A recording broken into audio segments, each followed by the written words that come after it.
بسم اللہ الرحمن الرحیم۔ شروع نام سے اللہ کے جو بڑا مہربان نہایت رحم کرنے والا ہے۔ ساری تعریف اس اللہ کے لیے ہے جو بغیر کسی اول کے سہارے کے کہ جو اس کے پہلے رہا ہو خود ہی اول ہے، اور بغیر کسی آخر کی مدد کے جو اس کے بعد تک رہنے والا ہو خود ہی آخر ہے۔ اس کے جمال کو دیکھنے سے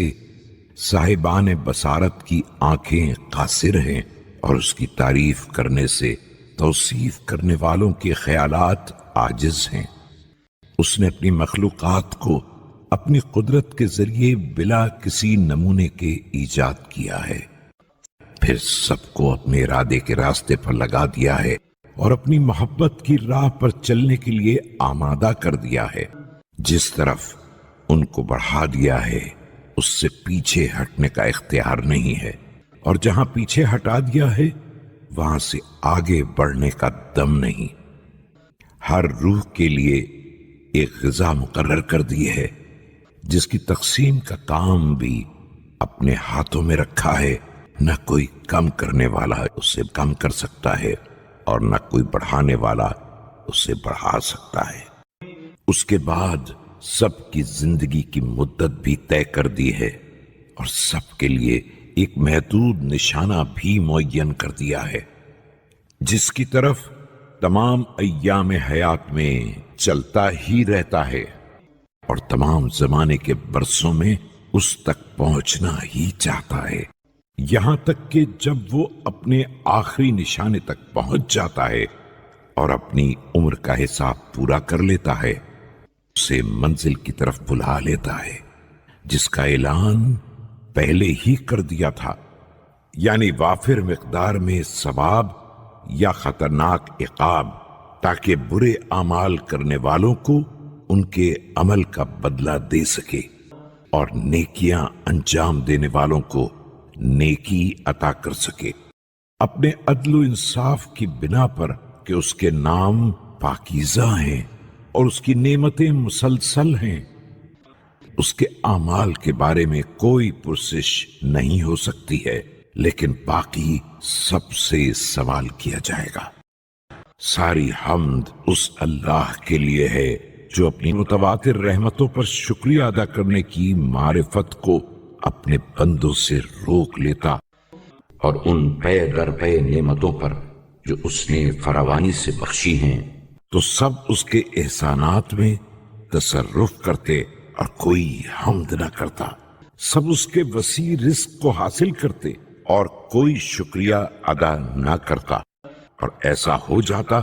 تو انسانیت کی حدوں سے نکل کر جانوروں کی منزل میں آ جاتے، اور ویسے ہی ہو جاتے جیسا اس نے اپنی کتاب میں فرمایا ہے۔ یہ لوگ چوپایوں جیسے ہیں بلکہ ان سے زیادہ بھٹکے ہوئے ہیں۔ ساری حمد اللہ کے لیے ہے کہ اس نے اپنے نفس کی معرفت عطا کی ہے اور اپنے شکر کا الہام کیا ہے، اور ہمارے لیے ربوبیت کی معرفت کے دروازے کھول دیے ہیں، اور ہمیں توحید میں اخلاص کی طرف رہنمائی کر دی ہے، اور بے دینی اور اس کے معاملات میں شک سے بچا لیا ہے کہ اب ہم شکر ادا کرنے والی مخلوقات کے درمیان زندگی گزار رہے ہیں، اور اس کی رضا اور مغفرت کی طرف سبقت کرنے والوں سے آگے بڑھے جا رہے ہیں۔ یہ وہ حمد ہے جس کے ذریعے وہ ہمارے لیے برزخ کی تاریکیوں کو روشن بناتا ہے اور قبر سے اٹھنے کے راستے کو آسان کر دیتا ہے، اور جب سب اس کے سامنے کھڑے ہوں گے اس وقت کے لیے ہماری منزل کو بلند تر بنا دیتا ہے، جس دن ہر ایک کو اس کے کیے کا بدلہ دیا جائے گا، اور ان پر کسی طرح کا ظلم نہ ہوگا، جس دن کوئی دوست کسی دوست کے کام آنے والا نہیں ہے اور کسی کی کوئی مدد نہیں کی جا سکتی ہے۔ ایسی حمد جو ہماری طرف سے اس اعلیٰ علیین یعنی بلند ترین مقام کی طرف جاتی ہے، جس کا ذکر کتاب مرقوم میں ہے، اور اس کے شاہد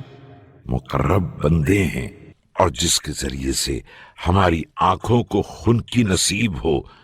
جب تمام آنکھیں چندی ہو جائیں، اور ہمارے چہرے سفید ہو جائیں جب تمام جلدیں سیاہ ہو رہی ہوں۔ ایسی حمد جس کے ذریعے ہم جہنم کے دردناک عذاب سے آزاد ہو کر خدائے کریم کے جوار میں پہنچ جائیں، جہاں ملائکہ مقربین کے ازدحام کے درمیان ہوں اور انبیاء مرسلین سے ملا دیے جائیں، اس مستقل مکان میں جس کے لیے زوال نہیں ہے،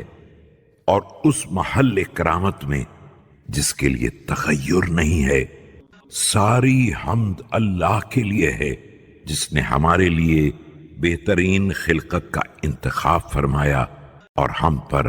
پاکیزہ رزق کو مسلسل برقرار رکھا ہے، اور ہمیں تمام مخلوقات پر حکومت کی فضیلت عنایت فرمائی ہے۔ اب اس کی تمام مخلوقات اس کی قدرت سے ہماری مطیع ہے، اور اس کی عزت کی بنا پر ہماری اطاعت کی طرف گامزن ہے۔ ساری تعریف اس اللہ کے لیے ہے جس نے ہمارے لیے اپنے علاوہ ہر ایک سے مانگنے کا دروازہ بند کر دیا، تو اب ہم اس کی حمد کی طاقت کہاں سے لائیں اور اس کا شکریہ کب ادا کریں، جبکہ سچ تو یہ ہے کہ کبھی ادا نہیں ہو سکتا ہے۔ ساری حمد اس اللہ کے لیے ہے جس نے ہمارے اندر وسعت کے آلات بھی دیے ہیں اور روکنے کے وسائل بھی قرار دے دیے ہیں، ہمیں زندگی کی راحتوں سے بھی نوازا ہے اور ہمارے اندر عمل کرنے والے اعضاء بھی رکھ دیے ہیں، پاکیزہ رزق بھی عطا فرمایا ہے، اور ہمیں اپنے فضل سے بے نیاز بھی بنا دیا ہے، اور ہمیں اپنے احسانات کا سرمایہ بھی عنایت فرما دیا ہے۔ اس کے بعد ہمیں احکام عنایت فرمائے تاکہ ہماری اطاعت کا امتحان لے، اور ہمیں نہیں کی تاکہ ہمارے شکر کی آزمائش کرے، مگر ہم نے اس کے امر کی راہ سے اختلاف کیا اور اس کے ممنوعات کی پشت پر سوار ہو گئے، پھر بھی اس نے عذاب میں سبقت نہیں کی اور انتقام میں عجلت سے کام نہیں لیا، بلکہ کرم کر کے اپنی رحمت سے مہلت دے دی اور اپنے حلم کی بنا پر مہربانی کر کے ہماری واپسی کا انتظار کیا۔ ساری حمد اس اللہ کے لیے ہے جس نے ہمیں اس توبہ کی طرف رہنمائی کی ہے جسے ہم اس کے فضل کے بغیر نہیں پا سکتے تھے۔ اب اگر اس کے فضل و کرم میں توبہ کے علاوہ کسی چیز کی طرف اعتنا کریں تو بھی اس کی نعمتیں ہمارے پاس حسین ترین ہیں، اور اس کا احسان ہمارے اوپر جلیل القدر ہے، اور اس کا فضل و کرم وسیع تر ہے۔ ظاہر ہے کہ گزشتہ لوگوں کی توبہ میں اس کا انداز کرم یہ نہیں تھا، اور اب تو اس نے ہم سے ان تمام احکام کو اٹھا لیا ہے جن کی ہم میں طاقت نہیں ہے، اور ہم کو صرف بقدر وسعت تکلیف دی ہے، اور سہولت کو دیکھ کر ہمیں مشقت میں مبتلا کیا ہے، اور اس طرح کسی بندے کے لیے نہ کوئی دلیل چھوڑی ہے اور نہ عذر۔ لہذا اب اگر کوئی ہلاک ہوگا تو اس کی مخالفت کی بنا پر اور نیک بخت بنے گا تو اس کی طرف رغبت پیدا کر کے اللہ کے لیے ہر وہ تعریف ہے جس کے ذریعے اس کے مقرب ترین ملائکہ اور مکرم ترین مخلوق اور بہترین حمد کرنے والوں نے حمد کی ہے، وہ حمد جو تمام حمد سے اس قدر بالا تر ہے جیسے پروردگار اپنی تمام مخلوقات سے بالا تر ہے۔ اس کے بعد اس کے لیے حمد ہے ہر اس نعمت کے بدلے جو اس نے ہم پر اور اپنے تمام گزشتہ اور باقی بندوں پر نازل کی ہے، اور اس عدد کے برابر جہاں تک اشیاء کائنات پر اس کا علم احاطہ کیے ہوئے ہے، اور پھر ہر نعمت کے بدلے حمد کے عدد کو دگنا چوگنا اور روز قیامت تک پائندہ بنا دے۔ وہ حمد جس کی انتہا کی کوئی حد نہ ہو اور جس کے عدد کا کوئی حساب نہ ہو اور جس کے آخری سرے تک رسائی نہ ہو سکے اور جس کی مدت غیر محتتم ہو، اور وہ حمد جو اس کی اطاعت اور مغفرت تک پہنچنے کا ذریعہ ہو، اس کی رضا کے حصول کا سبب ہو، اس کی بخشش کا وسیلہ ہو، اس کی جنت کا راستہ ہو، اس کے عذاب سے حفاظت کا سامان ہو، اس کے غضب سے امن و امان ہو، اس کی اطاعت کی مددگار ہو، اس کی معصیت سے روکنے والی ہو، اور اس کے حقوق اور احکام کی ادائیگی میں مددگار ہو، تاکہ ہم اس کے ذریعے اس کے اولیاء کے نیک بختوں کے ساتھ ہو جائیں